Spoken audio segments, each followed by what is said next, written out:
Good morning, everyone. Today we will be discussing a topic called as or entitled as isoenzymes. Okay. Now, isoenzymes are also called as isozymes, and probably this is not a new term for you all. Okay, you might have heard this term before also.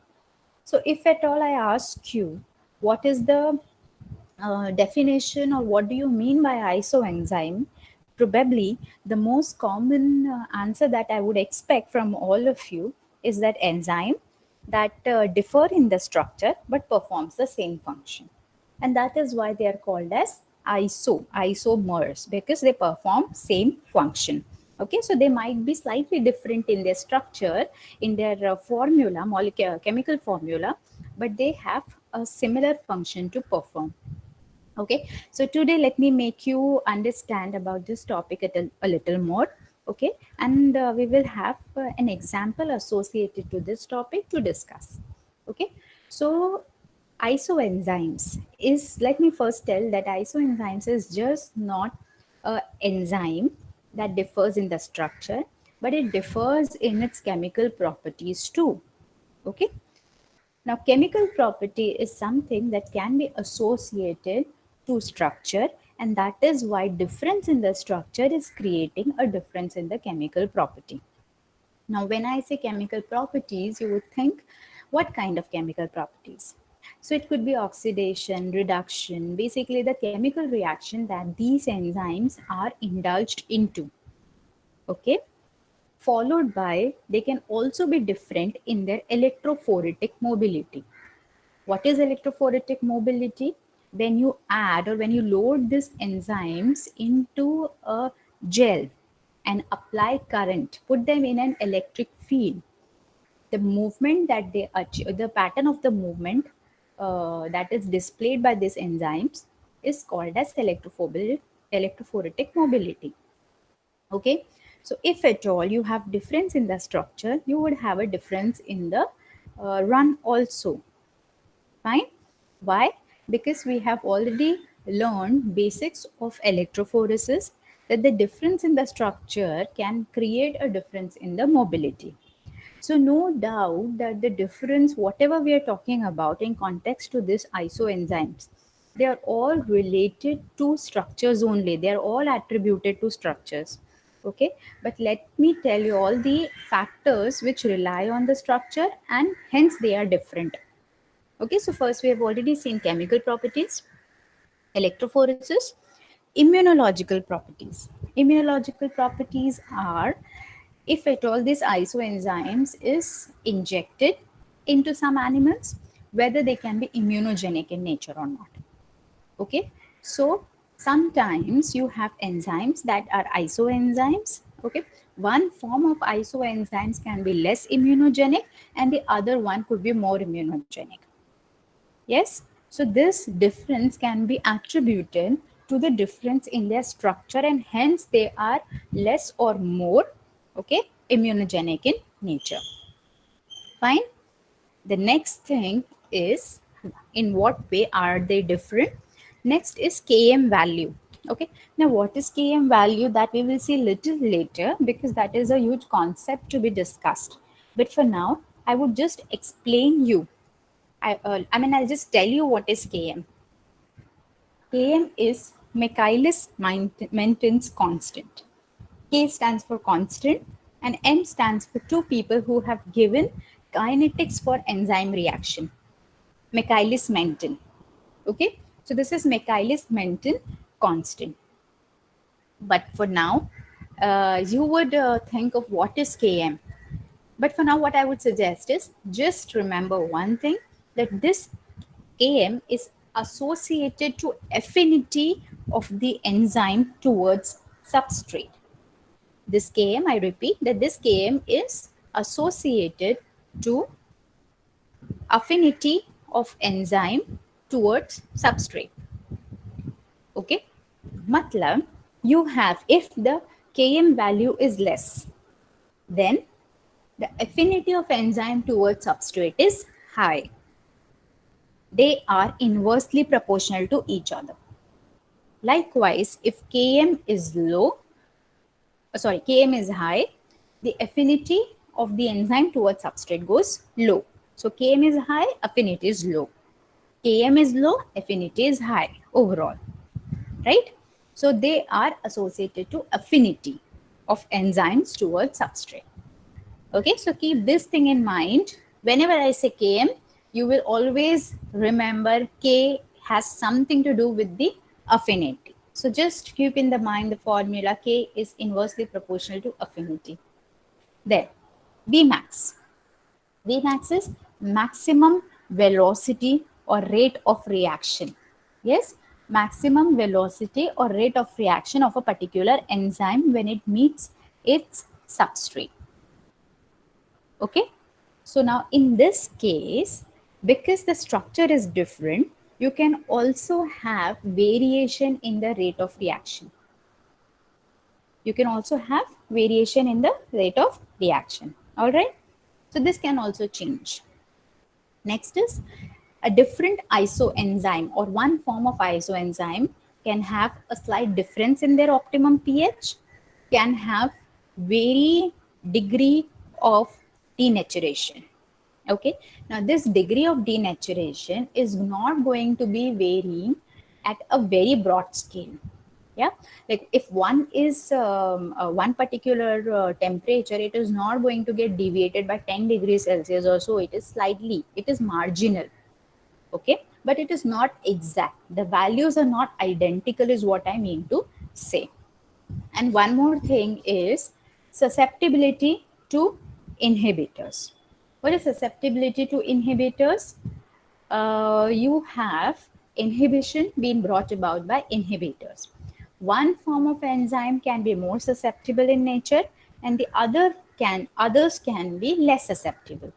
So overall, I can say that now I have a little more broader perspective with respect to isoenzymes. So I can say that they are the similar forms of enzymes that performs same function but might differ in the structure, chemical properties, electrophoretic mobility, immunological properties, Km, Vmax, optimum pH, degree of denaturation, and susceptibility to inhibitors. Okay.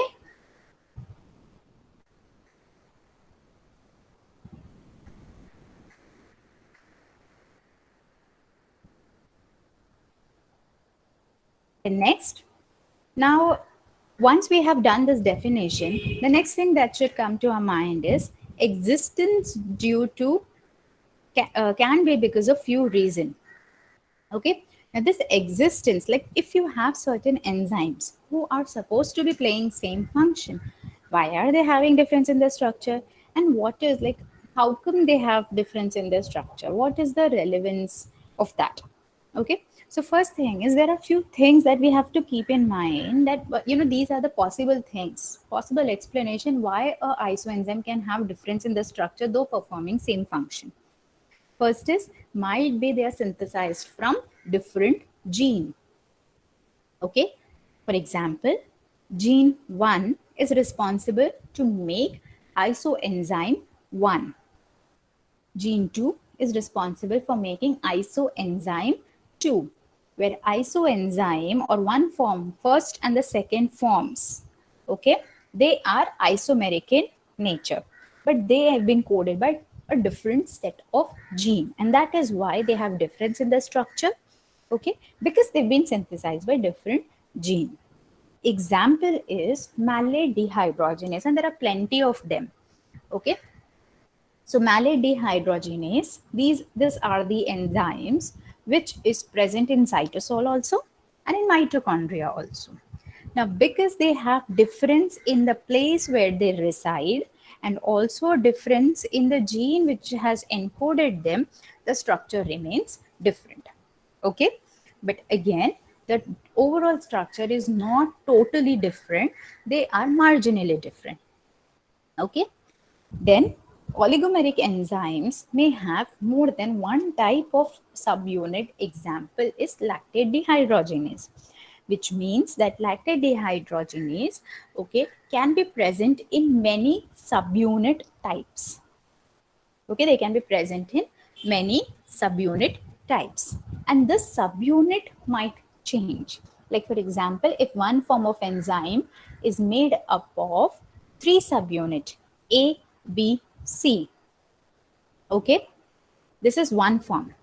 The second form is again made up of three subunit only, but is now made up of A, B. The third isoform is made up of all C. Yes, matlab, what is the difference in all three enzymes? The subunit. First form had all three subunits different. The second form had two similar subunit and one was different. And the last isoform were having all three forms of subunits similar. Okay, so that can be one more reason of why they are having difference in their structure, because their monomeric unit is different. Okay, enzyme can be active as monomer and oligomer, which is a third point. And the example is GDH. What is GDH? It is glutamate dehydrogenase. Okay, so some enzymes can be active as monomer, while some can be oligomeric in nature and active in oligomeric nature. So you are attaching all together one more molecule to make monomer to make it an oligomer, right? So that can also contribute to the difference, creating a difference in the structure. Okay, so now we are going to take, yeah, and one more point was difference due to carbohydrate. Like it can happen that one isoform is attached to carbohydrate and the other form is not attached, or one form is attached to a different carbohydrate and the second isoform is attached to a totally different carbohydrate. That can be also one thing. Example is alkaline phosphatase. Okay, so for isoenzyme, to explain this particular topic, I have chosen LDH, and it's been listed in the syllabus also, that I'm supposed to teach you all lactate dehydrogenase enzyme as an example to isoenzyme. Okay, so what is this?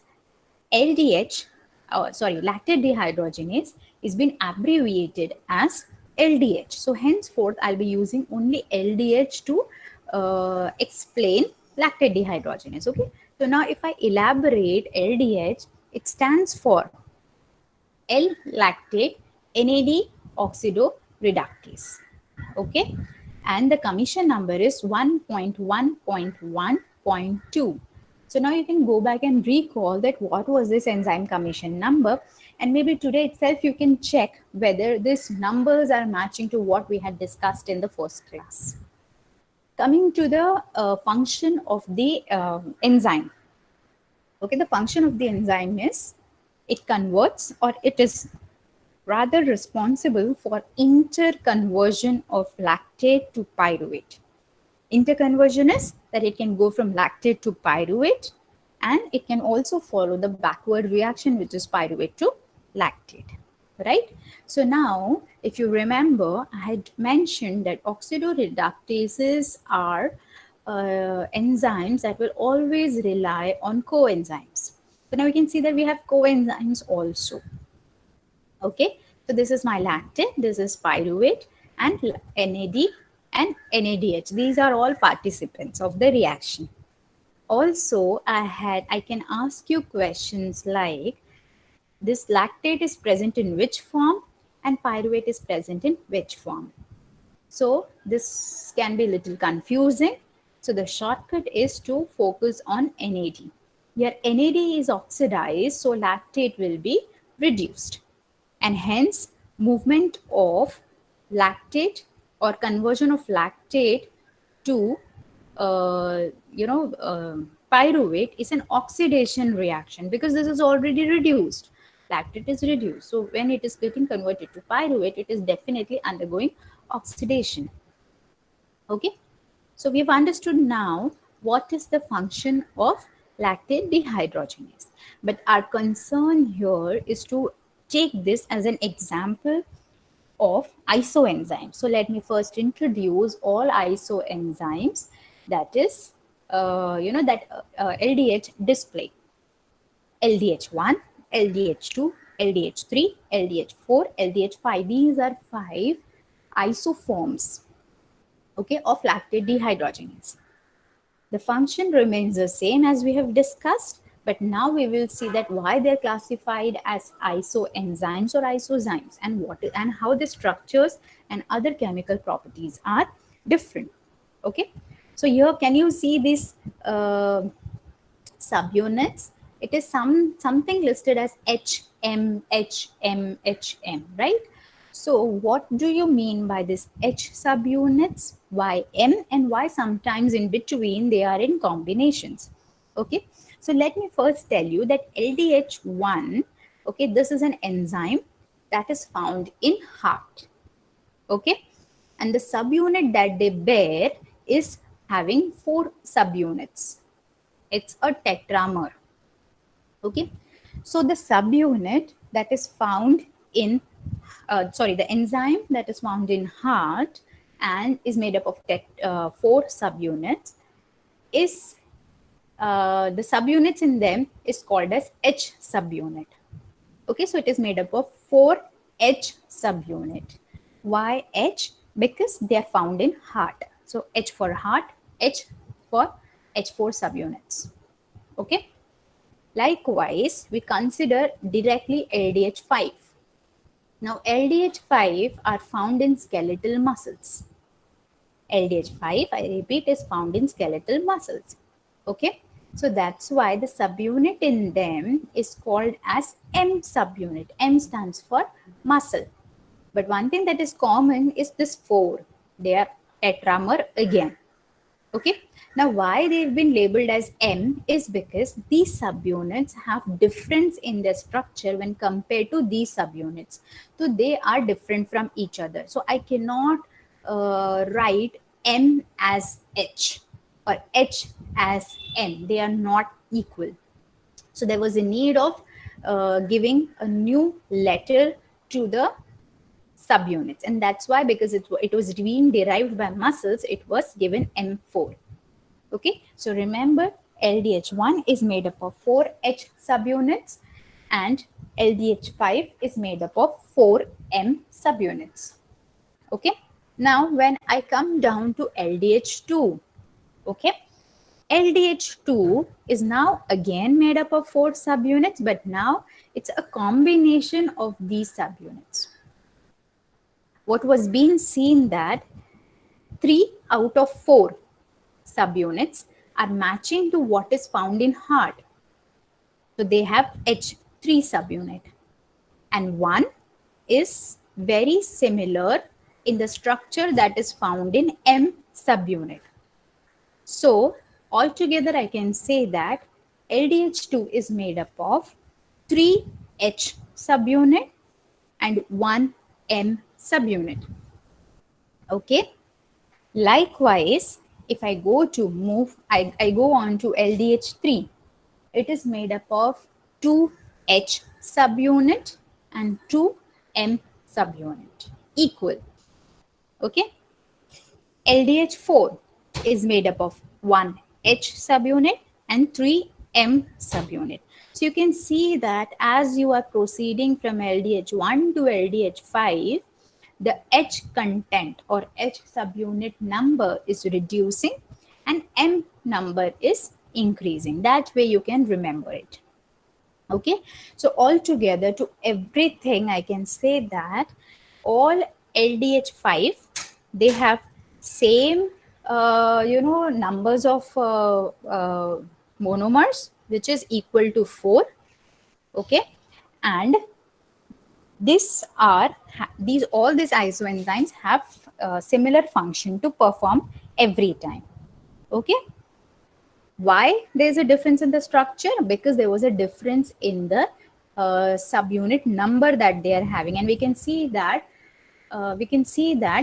every time it is different. Like I cannot compare LDH1 to LDH2 because all of them are having unique combination of H and M subunit. Next, I go on to where are they found. So LDH1 is found in heart, as I've mentioned before. LDH5 is found in skeletal muscles. Okay, so two of them you can remember very easily. Okay, LDH2 is found in heart and RBCs. LDH3 is found in brain and kidneys. Okay, LDH5 is found in liver. Okay, now we have seen how on basis of uh, difference in the places, maybe this can be one reason that difference in the places might have caused difference in the structure.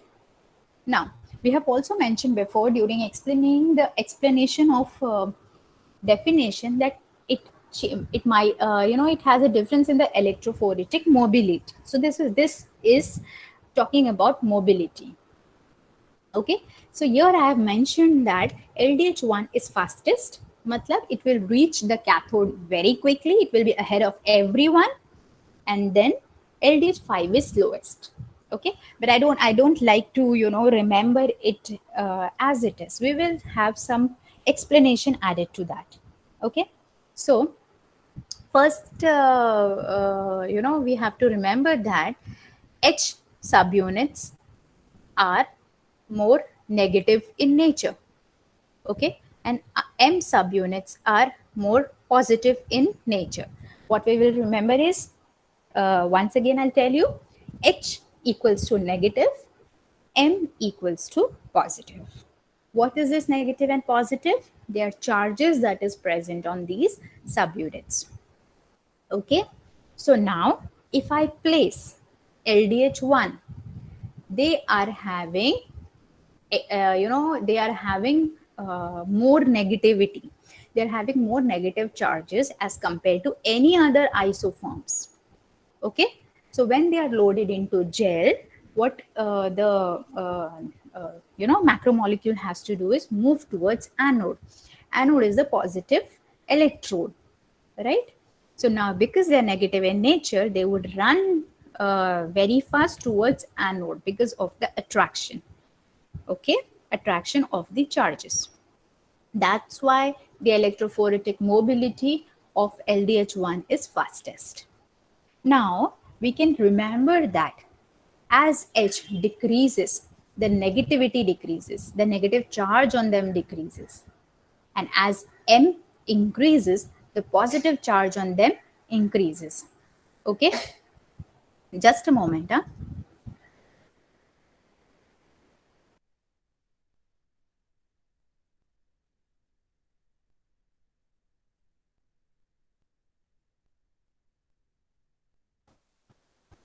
Yeah.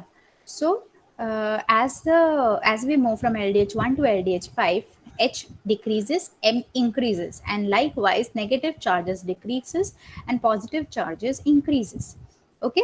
So now I can say that LDH2 is less negatively charged as compared to LDH1, and thus it will move fast, but it will be definitely less fast as compared to the first enzyme. And likewise it is moving. Okay, so this is fastest, this is fast, less fast, slow, and slowest likewise. Okay, now why it is slowest? Because it is having positive charge, all positive charge.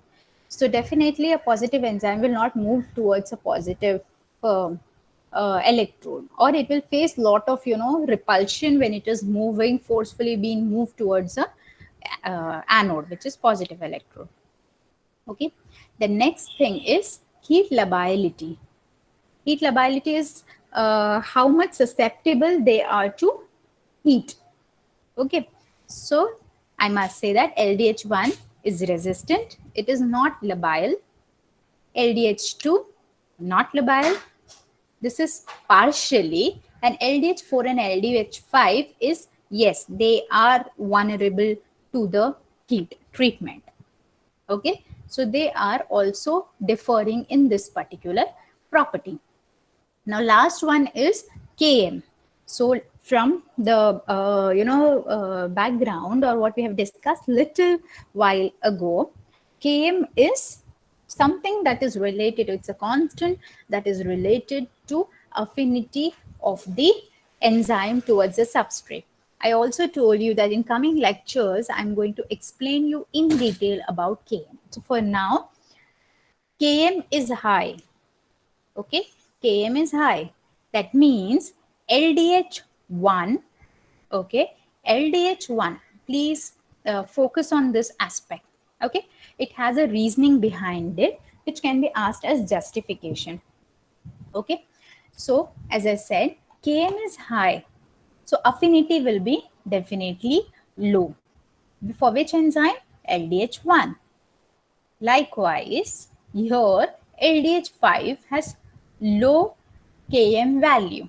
When it has low Km value, it has high affinity. Okay. Now, why an enzyme which is having, your LDH1 is having high Km and having low affinity? Okay, enzymes should be always having high affinity towards the substrate, but here I'm saying that LDH1 is having low affinity because Km value is high. Okay, so that has a reasoning, as I just told you. The reason is this differential catalytic activity. The reason is this differential catalytic activity. Okay, now focus on that LDH1. Yes, LDH1 is having 4H subunit, right? It is present in heart. Okay, so what happens is, now this thing we have already studied just now. Okay, so now in heart, what will happen? The function of LDH was to convert pyruvate to lactate. I repeat, the function of LDH1 was, LDH is to convert pyruvate to lactate. Okay, now if in this case, if in case of LDH1 the affinity was high, then what would have happened? Substrate would have been quickly converted to lactate, right? But यहाँ पे क्या हो रहा है? The affinity is less. मतलब LDH is not interacting with pyruvate to give lactate. Okay, hence making this pyruvate available and incorporating this pyruvate to some other necessary metabolism like conversion to acetyl CoA, okay, and making citric acid, which is nothing but your Krebs cycle. So glycolysis followed by Krebs cycle followed by TCA and oxidative phosphorylation will yield a lot of ATP. Yes, so pyruvate was not converted to lactate because of this low affinity nature. Now, rather, it was pushed to entering into Krebs cycle. This Krebs cycle further yields you a lot of ATP. Now, why is this happening here is because you all know already that heart is a pumping organ. It requires lots and lots of ATP to bring about this physical change in the, what you can say, pumping, basically pumping of the organ, contraction, relaxation. So it requires a lot of energy. If LDH1 was an active enzyme with high affinity towards a substrate, you would have never achieved that high generation of ATP. Why? Because pyruvate would have been converted totally into lactate. So that's why LDH1 found in heart, okay, is a enzyme that has low affinity and hence high Km value. Okay, just a moment.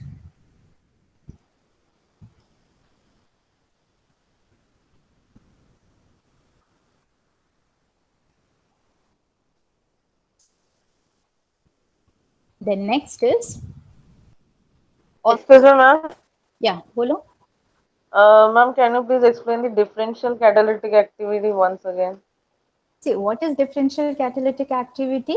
As I just mentioned before, that LDH1 has is having low affinity, right?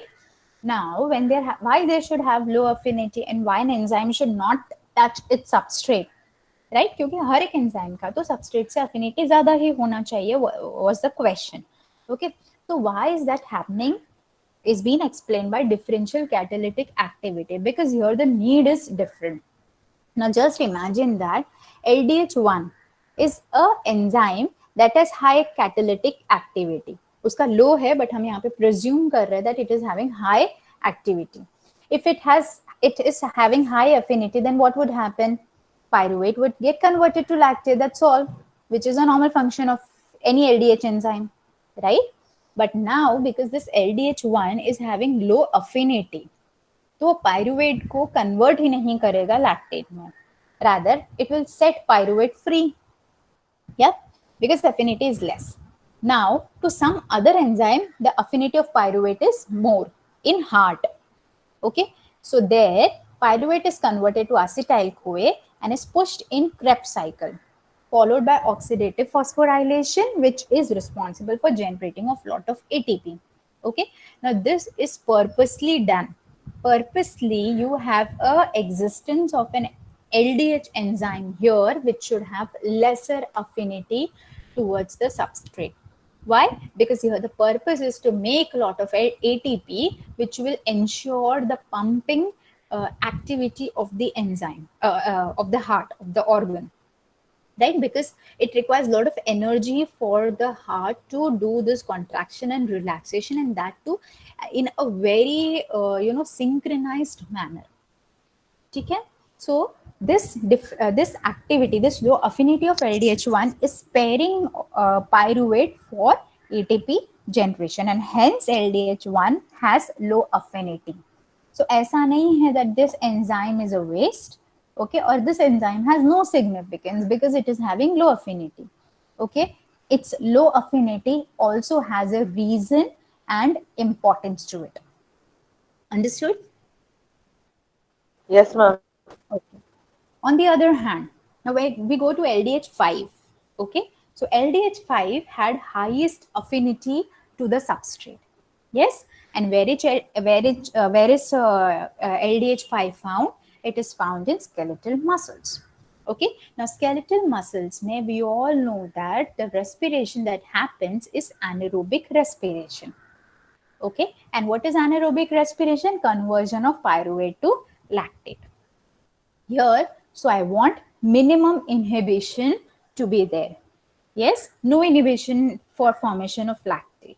And thus LDH5 enzyme has a huge affinity for all the pyruvates so that it can be quickly converted to lactate for anaerobic respiration to complete.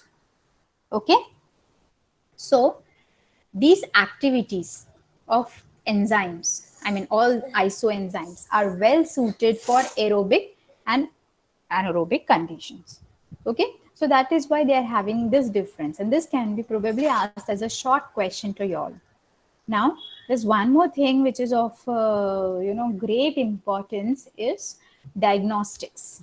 Now LDH1, why it is being discussed so extensively or why it is a separate topic in your syllabus is because it is important to us diagnostically. Okay, I'll just take one example, which is I must say that okay, if I have an issue or a stomach ache, what would I do? I'd go and meet a doctor.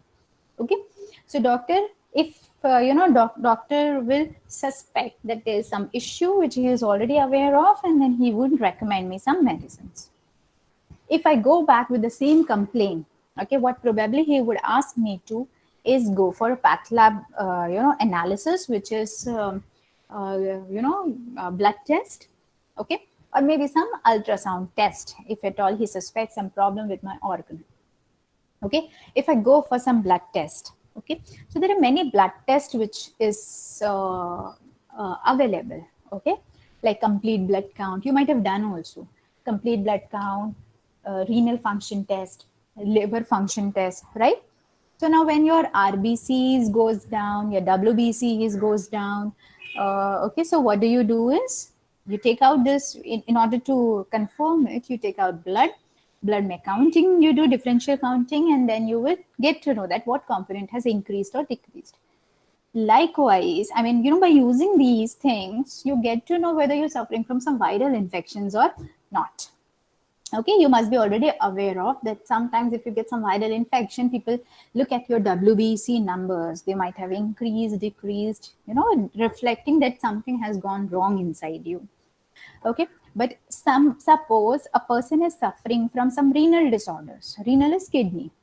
If a person is suffering from some pancreas related issue, for example, inflammation, acute pancreatitis or chronic pancreatitis, or maybe it is liver cirrhosis, which is related to organs.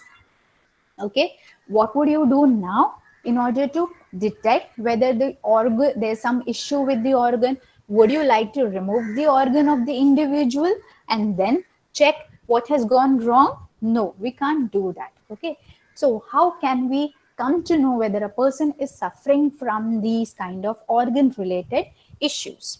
So what you do is you go for testing of enzymes that resides in this organs. Okay, these enzymes, like for example A, B and C, is present in liver. Okay, they are present inside the cells of the liver. These enzymes can be present in serum also, in blood also, but the levels would be very much different. Okay, so let's say there are some, these are, this ABC, let's say they are the marker enzymes of the liver. Okay, now if a person who is consuming a lot of alcohol and suffering from liver cirrhosis, okay, what happens in that particular individual? Basically there is the integrity of the membrane is being disrupted. Okay, there is a damage that is caused to the cells. Okay, now in this case, when the integrity is being interrupted, then you have high possibility of cellular enzyme leakage, which means that from these organs, liver cells say, hepatocytes say, you will have leakage of enzymes. And where would it leak? It will not go out of the body, right? It will go to the blood only. So now what has happened? There was some levels of this ABC enzymes in serum that I know already because I know optimum range. Okay, but now because the person is suffering from liver cirrhosis, there is cellular leakage and the level of these ABC enzyme has gone very high as compared to the optimum range, okay, which ideally it should have, which is already standardized and which we already know. So when I see my report, okay, I see that the levels of these enzymes are very high and you have a normal value. तो normal value से बहुत high है, that means something has gone wrong with your liver. Okay, so you have not taken out liver and you have studied whether the liver or you have not done histology of liver and you have seen is there any issue, is there any inflammation or infection. Okay, you have checked it indirectly. So these are diagnostic importance of LDH. For a healthy person, we come to this point where for a healthy person, the activity of LDH2 is very high as compared to, not very high, sorry, it's high for as compared to LDH1. So in healthy person, I know LDH2 is always going to be higher and you have some specific ranges also. But for now, you remember LDH2 is higher than LDH1. But if a person is having a myocardial infarction, what is myocardial infarction? When the blood supply to heart is being interrupted, okay, it's being blocked. So heart is not getting enough blood supply because heart needs blood supply for itself also, though it is responsible for pumping or deoxygenation of the blood. उसको खुद को भी blood लगता है. It also needs oxygen from that blood to survive, right? So in myocardial infarction, or if a person is about to have a myocardial infarction or has myocardial infarction already, having an intense chest pain but don't know what has gone wrong. Okay, in that time when people go to hospitals, they're immediately checked for this LDH levels. If LDH1 has gone very high as compared to LDH2, it means that the person is having myocardial infarction or is about to have heart related issues. Now here it's very prominent. LDH1 क्यों बढ़ गया? Why? Because it was being contributed by heart. Yes. Next, liver diseases. In liver diseases, you will have very high levels of LDH5. You will have very high levels of LDH5 because skeletal muscles. Yes, skeletal muscles are very rich in this LDH5 enzymes. So if something has gone wrong in a liver, then it will contribute to higher or raising the levels of LDH5 in the serum. Okay, so RBC, here next point is RBC have 8 to 10 times more LDH than serum. इसका क्या मतलब हुआ? That you are having RBC. Okay, yeah, anyone wants to ask anything?